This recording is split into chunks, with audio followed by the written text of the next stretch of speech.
Hello students, welcome to जीवन classes. आज का यह जीके चैलेंज आपके लिए इम्पोर्टेंट क्वेश्चंस के साथ है और आप सभी से ये कहना चाहते हैं कि जो स्टूडेंट्स हमारे चैनल पर नए जुड़े हुए हैं या जो स्टूडेंट्स हमारे चैनल को सब्सक्राइब नहीं कर पाए हैं, वो सब्सक्राइब करने के बाद बेल आइकन को प्रेस ज़रूर कर लें। जैसे ही आपको नई वीडियो चैनल पर मिलेगी वैसे ही आपका नोटिफिकेशन आपके मोबाइल पर पहुँच जाएगा और सबसे पहले आप उस वीडियो को वॉच कर पाएंगे।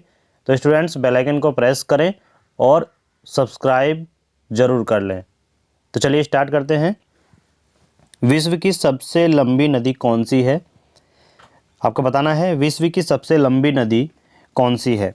ऑप्शन है गंगा, कावेरी, नील या फिर यमुना। तो बताइएगा विश्व की सबसे लंबी नदी कौन सी है। तो यदि आप ऑप्शन की बात करें, ऑप्शन नंबर सी कावेरी और नील, तो आपको कावेरी पर नहीं नील पर निशान लगाना होगा। तो नील नदी जो है वो विश्व की सबसे लंबी नदी है। सी ऑप्शन आपका बिल्कुल सही हो जाएगा, नील नदी। नेक्स्ट है भारत की प्रथम नदी घाटी परियोजना कौन सी थी। तो बताइएगा भारत की प्रथम नदी घाटी परियोजना कौन सी थी। लक्षद्वीप घाटी परियोजना, दामोदर घाटी परियोजना, लाल सागर घाटी परियोजना या फिर इनमें से कोई नहीं। तो स्टूडेंट्स, आपको बताना है कि कौन सा आंसर इसका सही होगा। तो यहाँ पर यदि हम बात करें ऑप्शन नंबर बी दामोदर घाटी परियोजना, यही भारत की प्रथम नदी घाटी परियोजना थी। तो ऑप्शन नंबर बी आपका बिल्कुल करेक्ट आंसर होगा। नेक्स्ट है भारत का संविधान कब लागू हुआ। भारत का संविधान कब लागू हुआ। तो स्टूडेंट्स, ऑप्शन है 24 जनवरी 1950, 25 जनवरी 1947 और 26 जनवरी 1950 और 26 जनवरी 1950। ये दो ऑप्शन आपको दिए गए हैं 26 जनवरी 1950 के। ठीक है, तो आपको सी और डी दोनों में से कोई भी आपको लगा देना है। यहाँ पर गलती से दो ऑप्शन मिल गए हैं आपको, लेकिन आपको परीक्षा में एक ही ऑप्शन मिलेगा। तो ऑप्शन नंबर डी आपका बिल्कुल सही होगा, 26 जनवरी 1950। और ऑप्शन नंबर सी भी यहाँ पर दिया हुआ है, लेकिन वहाँ पर आपका एक ही ऑप्शन मिलेगा। ठीक है, ऑप्शन नंबर सी संविधान का जो लागू होने का दिवस है वह माना जाता है। भरतपुर पक्षी विहार राष्ट्रीय उद्यान किस राज्य में स्थित है। भरतपुर पक्षी विहार राष्ट्रीय उद्यान किस राज्य में स्थित है। तो आपको बताना है। ऑप्शन है आपके पास राजस्थान, उत्तराखंड, उत्तर प्रदेश, मिजोरम। तो आपके सामने ऑप्शन दिए गए हैं, आपको सही आंसर बताना है। तो भरतपुर पक्षी विहार राष्ट्रीय उद्यान किस राज्य में स्थित है। तो वह है राजस्थान में। ऑप्शन नंबर ए आपका बिल्कुल सही हो जाएगा, ऑप्शन नंबर ए। नेक्स्ट है जीएसटी का पूरा अर्थ क्या है। जीएसटी का पूरा अर्थ क्या है, यानी कि इसकी फुल फॉर्म क्या है, वो आपको बताना है। तो सभी को पता है। देखिए ऑप्शन है यहाँ पर growth and service tax, growth and sale tax, goods and sale tax, goods and service tax. तो सभी को ये आंसर पता होगा कि जीएसटी की फुल फॉर्म जो है वो है goods and service tax. Option number D आपका बिल्कुल सही आंसर है, goods and service tax. 2020 Olympic खेल कहाँ आयोजित किए जाएंगे। ठीक है, 2020 बीत चुका है, तो आपको ये ऑप्शन में इस तरीके से क्वेश्चन मिलेगा कि 2020 ओलंपिक खेल कहाँ आयोजित किए गए थे। ठीक है, तो इस तरीके से आपको ये मिलेगा। तो आपको बताना है कि कहाँ पर आयोजित किए गए थे। तो याद रखिएगा ऑप्शन आपको मिलेंगे पेरिस, टोक्यो, बीजिंग या रियो डी जेनेरियो। तो बताइएगा कि 2020 के जो ओलंपिक खेल हुए थे वे कहाँ पर आयोजित किए गए थे। तो आपका ऑप्शन हो जाएगा ऑप्शन नंबर बी टोक्यो। ये टोक्यो में आयोजित किए गए थे जो 2020 के ओलंपिक खेल खेले गए थे। ऑप्शन नंबर बी आपका सही आंसर है। नेक्स्ट है चार मीनार कहाँ स्थित है। चार मीनार कहाँ स्थित है, आपको बताना है चार मीनार कहाँ स्थित है। तो स्टूडेंट्स, ऑप्शन है आपके पास मुंबई, सिकंदराबाद, पणजी, हैदराबाद। बताइएगा कौन सा ऑप्शन इस प्रश्न का सही आंसर होगा। तो याद रखिएगा आपके पास है चार मीनार कहाँ स्थित है, तो वो है पणजी में। पणजी में ऑप्शन नंबर सी आपका बिल्कुल सही होगा, option number C Panaji. Next है कथकली की जड़ें किस राज्य में स्थित हैं। कथकली, कथकली की जड़ें किस राज्य में हैं। तो आपको याद रखना होगा। ऑप्शन आपको देखने को मिल सकते हैं कर्नाटक, केरल, तमिलनाडु, आंध्र प्रदेश। तो यदि आप ऑप्शन नंबर बी को यहाँ पर करेक्ट कर रहे हैं तो आप बिल्कुल सही हैं, केरल। कथकली की जड़ें जो हैं वो केरल राज्य में हैं, तो ऑप्शन नंबर बी आपका बिल्कुल सही हो जाएगा, केरल राज्य।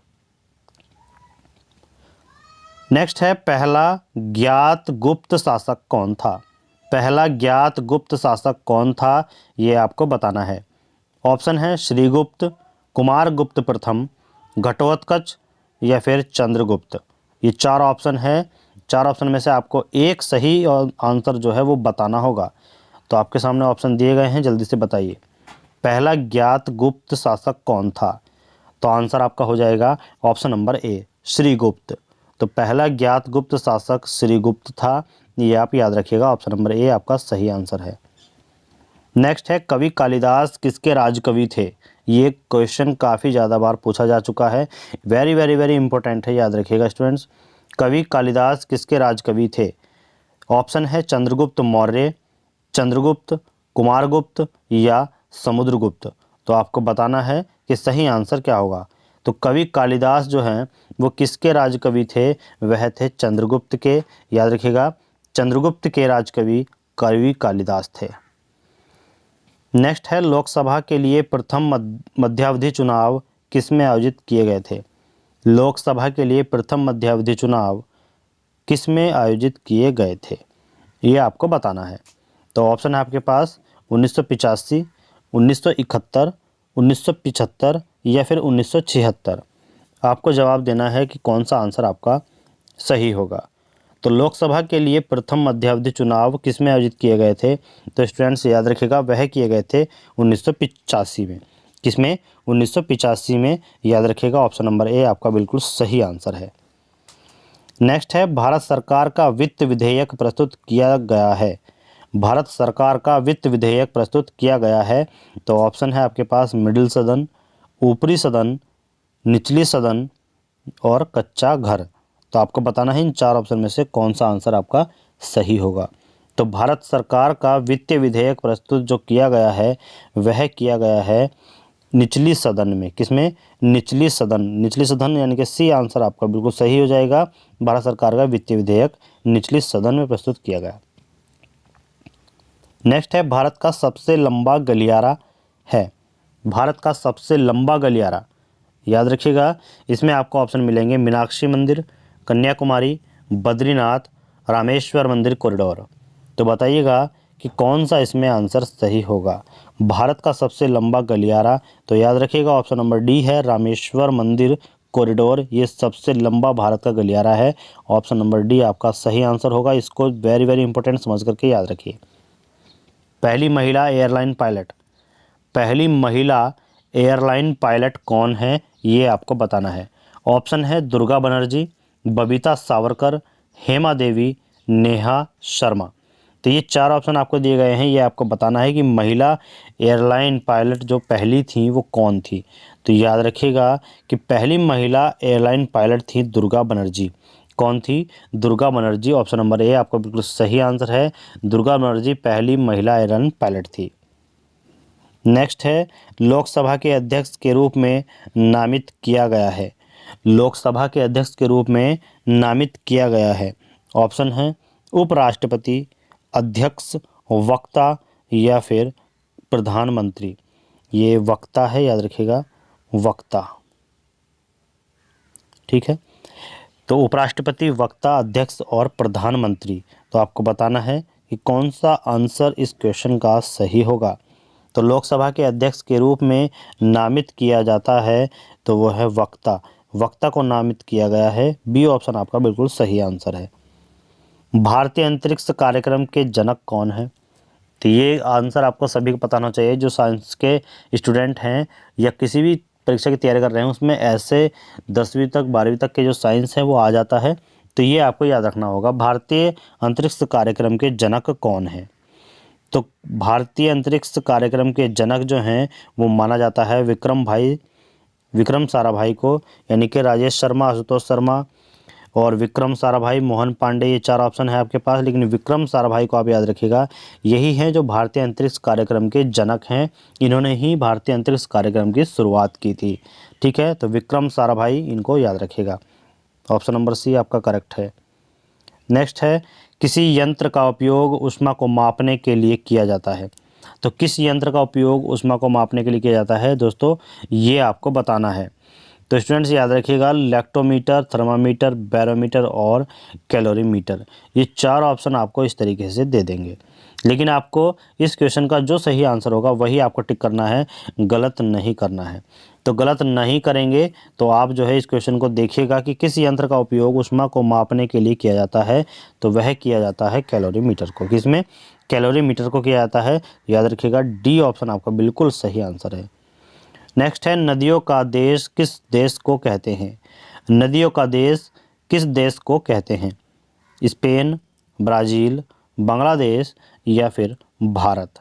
तो आपको याद रखना होगा कि नदियों का देश जो है वो किसे कहते हैं, तो वह कहते हैं option number C, Bangladesh. Bangladesh को नदियों का देश कहा जाता है, इसको याद रखिएगा, ऑप्शन नंबर सी बिल्कुल करेक्ट आंसर है। नेक्स्ट है तवनगढ़ किले के निर्माता कौन है? तवनगढ़ किले के निर्माता कौन है? त्रिभुवनकाल, जयसिंह, मानसिंह और नागभट्ट। तो आपको याद रखना है कि इसमें ऑप्शन नंबर जो ए है त्रिभुवनकाल, वही आंसर सही होगा।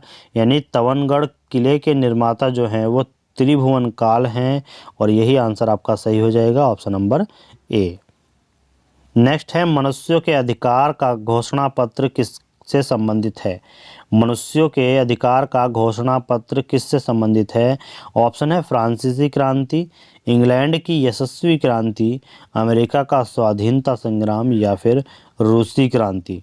तो आपको ये ऑप्शन याद रखना है कि ऑप्शन इसका जो सही है वह है फ्रांसीसी क्रांति। कौन सा? फ्रांसीसी क्रांति आपको सही ऑप्शन लगाना होगा। तो ऑप्शन नंबर ए सही हो जाएगा। मनुष्य के अधिकार का घोषणा पत्र किससे संबंधित है? फ्रांसीसी क्रांति, ऑप्शन नंबर ए।